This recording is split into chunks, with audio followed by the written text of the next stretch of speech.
जय श्री राम दोस्तों, स्वागत है आपका मेरे YouTube चैनल पर।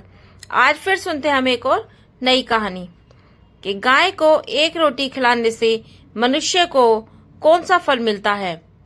जानिए इस कहानी से कि श्री कृष्ण क्या कहते हैं।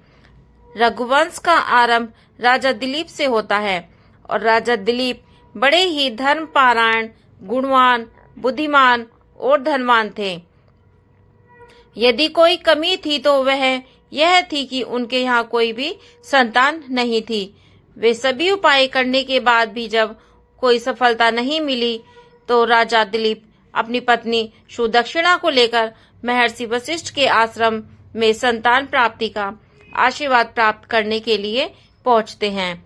महर्षि वशिष्ठ ने राजा का आतिथ्य सत्कार किया और आने का उनसे प्रयोजन पूछा तो तब राजा ने अपने निसंतान होने की उनसे बात कही। तब महर्षि वशिष्ठ बोलते हैं कि हे राजन, तुमसे एक अपराध हुआ है, इसीलिए तुम्हारी अभी तक कोई भी संतान नहीं हुई है। तब राजा दिलीप ने आश्चर्य से पूछा कि गुरुदेव, मुझसे ऐसा कौन सा अपराध हुआ है कि मैं अब तक निसंतान हूँ। आप कृपा करके मुझे वह सब बताइए। महर्षि वशिष्ठ बोले कि राजन, एक बार की बात है, जब तुम देवताओं की एक युद्ध में सहायता करके लौट रहे थे, तब रास्ते में एक विशाल वट वृक्ष के नीचे देवताओं को भोग और मोक्ष देने वाली कामधेनु विश्राम कर रही थी और उनकी सहचरी गौ माताएं भी निकट ही चर रही थी। तुम्हारा अपराध यह है कि तुमने शीघ्रतावश अपना विमान रोककर उन्हें प्रणाम नहीं किया। जबकि राजन, यदि रास्ते में कहीं भी गौवंश दिखे तो दाईं ओर होकर राह देते हुए उन्हें प्रणाम करना चाहिए। और यह बात तुम्हें गुरुजनों द्वारा पूर्व काल में ही बताई जा चुकी थी, लेकिन फिर भी तुमने गौवंश का अपमान किया और गुरु की आज्ञा का उल्लंघन किया है। इसीलिए राजन, तुम्हारे घर में अभी तक कोई संतान नहीं हुई। महर्षि वशिष्ठ की बात सुनकर राजा दिलीप बड़े दुखी होते हैं और आंखों में आंसू लेकर और विनम्रता पूर्वक हाथ जोड़कर राजा दिलीप गुरु वशिष्ठ से प्रार्थना करने लगे कि गुरुदेव, मैं मानता हूँ कि मुझसे अपराध हुआ है, किंतु अब इसका कोई उपाय तो होगा, वो आप मुझे बताइए।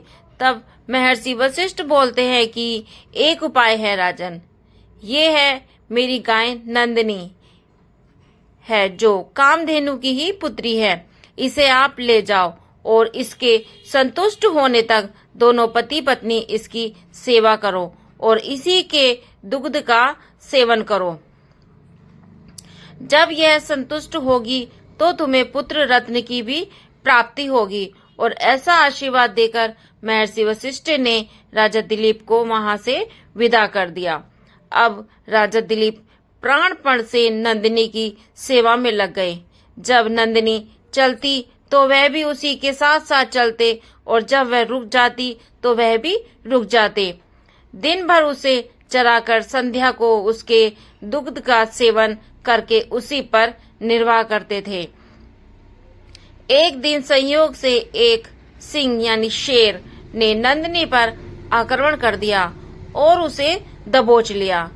उस समय राजा दिलीप कोई अस्त्र शस्त्र चलाने में भी असमर्थ हो गए। कोई उपाय न देख राजा दिलीप सिंह से प्रार्थना करने लगे कि हे वानराज, कृपा करके नंदिनी को छोड़ दीजिए। यह मेरे गुरु वशिष्ठ की सबसे प्रिय गाय है। मैं आपके भोजन की अन्य व्यवस्था कर दूंगा। तब सिंह बोलता है कि नहीं राजन, यह गाय मेरा ही भोजन है, अतः मैं उसे नहीं छोड़ूंगा। इसके बदले तुम अपने गुरु को 100 गाय दे सकते हो। बिल्कुल निर्बल होते हुए राजा दिलीप बोलते हैं कि हे वनराज, आप इसके बदले मुझे खा लो, लेकिन नंदिनी मेरे गुरु की गाय है, इसको आप छोड़ दीजिए। तब सिंह बोलता है कि यदि तुम्हें अपने प्राणों का मोह नहीं है तो तुम क्या इसके बदले स्वयं को प्रस्तुत कर सकते हो? मैं इसे अभी छोड़ दूंगा। तो कोई उपाय न देख तब राजा दिलीप ने सिंह का प्रस्ताव स्वीकार कर लिया और स्वयं ही सिंह का आहार बनने के लिए वो तैयार हो गए। तब सिंह ने नंदिनी गाय को छोड़ दिया और राजा को खाने के लिए उसकी ओर झपटा, लेकिन तत्क्षण हवा में गायब हो गया। तब नंदिनी गाय बोलती है कि उठो राजन, यह मायाजाल मैंने ही आपकी परीक्षा लेने के लिए रचा था। जाओ राजन, तुम दोनों दंपति ने मेरे दुग्ध पर निर्वाह किया है और अतः तुम्हें एक गुणवान, बलवान और बुद्धिमान पुत्र की प्राप्ति होगी और आने वाले युगों में जो भी मेरी कोई सेवा करेगा और सबसे पहले एक रोटी मुझे देगा और उसके घर में धन धान्य और समृद्धि की कभी भी कमी नहीं रहेगी। तब इतना कहकर नंदिनी गाय वहां से अंतर्ध्यान हो जाती हैं। उसके कुछ दिन बाद नंदिनी के आशीर्वाद से महारानी सुदक्षिणा ने एक पुत्र को जन्म दिया जो रघु के नाम से विख्यात हुआ और उसके पराक्रम के कारण ही इस वंश को रघुवंश के नाम से जाना जाता है। महाकवि कालिदास ने भी इसी रघु के नाम पर अपने महाकाव्य का नाम रघुवंशम रखा था। तो दोस्तों, हमें गाय की रोज सेवा करनी चाहिए और उनके लिए चारा वगैरह हमें गायों को देना चाहिए और सबसे पहले सुबह एक गाय की रोटी हमें निकालकर उनको खिलानी चाहिए।